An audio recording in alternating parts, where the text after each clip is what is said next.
Hello and welcome. मैं हूं रोहित जुगलान। बात करने जा रहे हैं एफसी गोवा वर्सेस पर्सेपोलिस की। और बीते मुकाबले में जिस तरह से हमने देखा था कि कैसे पर्सेपोलिस ने एफसी गोवा को हरा तो दिया था, लेकिन यह भी देखने को मिला कि अगर एफसी गोवा इंडिविजुअल गलतियां ना करती तो शायद इस मुकाबले का नतीजा कुछ और हो सकता था। वो कुछ और क्या होता, आप लोग बहुत अच्छे तरीके से जानते हैं। एफसी गोवा की टीम जीत हासिल कर सकती थी, वो इतिहास रच सकती थी, वो टेबल पर टॉप में भी पहुंच सकती थी।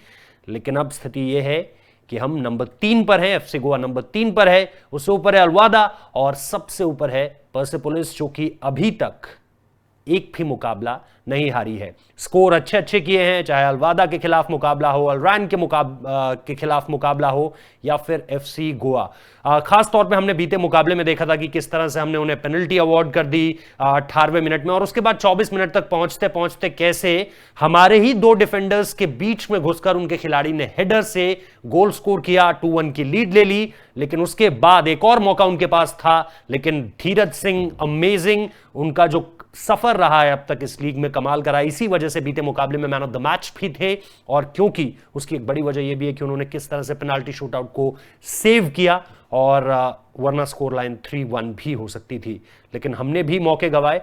खास तौर पे अगर आप डिफेंस लाइन से शुरू करें तो आदिल खान ने जिस तरह की गलतियां की, बहुत लोग उन्हें कल्प्रिट मान रहे थे, बहुत लोग कह रहे थे कि शायद इस हार की जिम्मेदारी आदिल खान पर होनी चाहिए। लेकिन हम हमेशा यह मानते हैं कि अगर फुटबॉल एक टीम गेम है तो आप जीतते भी अच्छे टीम एफर्ट्स की वजह से हैं, और अगर आप हारते भी हैं तो भी ये किसी एक खिलाड़ी के ऊपर नहीं थोपी जानी चाहिए, बल्कि जिम्मेदारी कई तरह से। देखिए, आपको पता है कि किस तरह से जो जुआन फर्नांडो की स्ट्रैटेजी थी, उसमें तभी थोड़ा सा मुझे बदलाव लगा जब उन्होंने जो ब्रैंडन फर्नांडिस थे, जो कि मिड्स खेलते हैं, लेकिन उनको मिड से हटाकर डिफेंस लाइन में लाया गया। और ब्रैंडन फर्नांडिस की उससे पहले अलवादा वाले मुकाबले में हमने आपको बताया था कि 98% की पास एक्यूरेसी थी, और अगर आप उस खिलाड़ी को फिर पीछे हटाएंगे तो फिर कहीं ना कहीं आप जो प्ले मेकर की भूमिका है ना, जो मिडफील्ड निभाता है, उसको आप कमजोर कर रहे हैं। और ऐसे में आज मुझे उम्मीद है कि शायद ब्रेंडन फर्नांडिस जो है वो आगे खेले। इसके अलावा गोंजाल्विस को भी थोड़ा सा इंजरी कंसर्न था। अब तक जो कुछ मैंने रिपोर्ट्स पढ़ी, जो जहां तक मैं जानकारी जुटा पाया, उस हिसाब से मुझे लग रहा है कि वो शायद आज स्टार्टिंग 11 में शुरू करेंगे। अगर आप लोगों के पास कोई अपडेट है तो कमेंट बॉक्स में आकर जरूर बताइएगा, ताकि लोगों तक सही जानकारी पहुंच सके।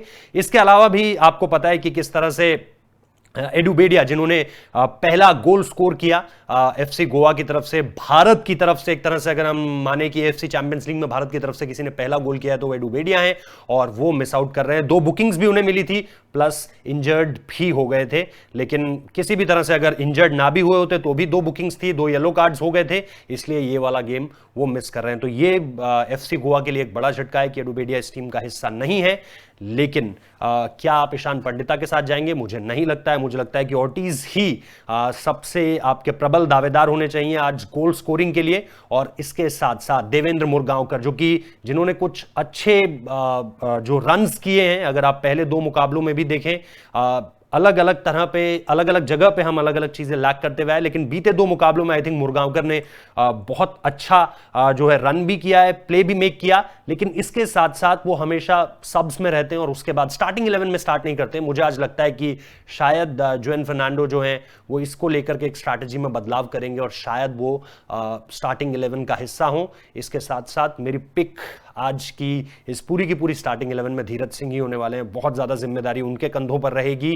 क्लीन शीट्स उनकी बीते मुकाबले में ध्वस्त कर दी गई, क्योंकि गोल स्कोर किए गए, लेकिन इसके बावजूद भी उन्होंने एक पेनल्टी जो है पूरी तरह से सेव कर दी, वरना जैसा मैंने पहले भी कहा स्कोर लाइन 3-1 हो सकती थी। तो धीरज सिंह पे मैं सबसे ज्यादा बैक करूंगा आज भी। मैं अपनी डिफेंस लाइन पे बहुत ज्यादा बैक करने वाला हूं आज भी, और उम्मीद करूंगा कि इंडिविजुअल गलतियां जो है, जो हमने पिछले मैच में की, वो ना हो, क्योंकि सेकंड हाफ में यही एफसी गोवा पूरी तरह से एक अलग टीम नजर आ रही थी। और पर्सेपोलिस जैसी टीम को, जो कि बहुत बड़ी टीम है यार, मतलब मैं मानता हूं कि पिछला मुकाबला भले ही हम हार गए, लेकिन हमने सबसे बेहतरीन फुटबॉल खेली, अगर आप अब तक इस लीग स्टेज की बात कर रहे हैं तो। आज मैं मानता हूं अगर आप इंडिविजुअल गलतियां ना करें तो इस टीम के पास मौके हैं, ये टीम वो काम कर सकती है जो हम और आप सोच रहे हैं। और क्योंकि अब आपको नॉकआउट्स में भी पहुंचना है, तो अलरैन का तो मुश्किल लग रहा है, लेकिन अलवादा के पास एक चांस है, और फिर एफसी गोवा के पास एक चांस है। पर्सेपोलिस का तो लग रहा है कि वो बहुत आसानी से पहुंच भी जाएगी। वो तो वैसे भी चैंपियन टीमों में से एक है, 2018 में रनर अप रही थी, 2020 में रनर अप रही थी। तो ऐसे में आज का मुकाबला जो है वो एफसी गोवा के लिए एक बड़ा मुकाबला है, न सिर्फ नतीजे के लिहाज से बल्कि अब क्वालिफिकेशन को आगे भी बढ़ाना है और यहीं से तो एक लेगेसी भी बिल्डअप करनी है कि एफसी गोवा पहला क्लब एएफसी चैंपियंस लीग में, और इसके बाद किस तरह से चीजें होती है वो देखना बहुत दिलचस्प रहेगा। तो आज रात 10:30 बजे निगाहें जो है वो एक बार फिर जवाहरलाल नेहरू स्टेडियम में होंगी गोवा के, और उम्मीद ये करते हैं कि आज एफसी गोवा बदला ले पाए पिछली हार का।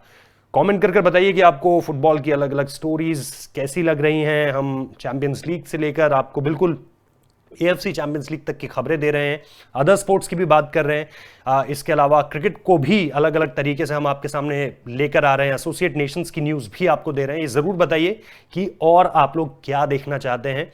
जो भी आप लोगों के सजेशंस हैं हम हमेशा उनका दोनों बाहें खोलकर वेलकम कर रहे हैं।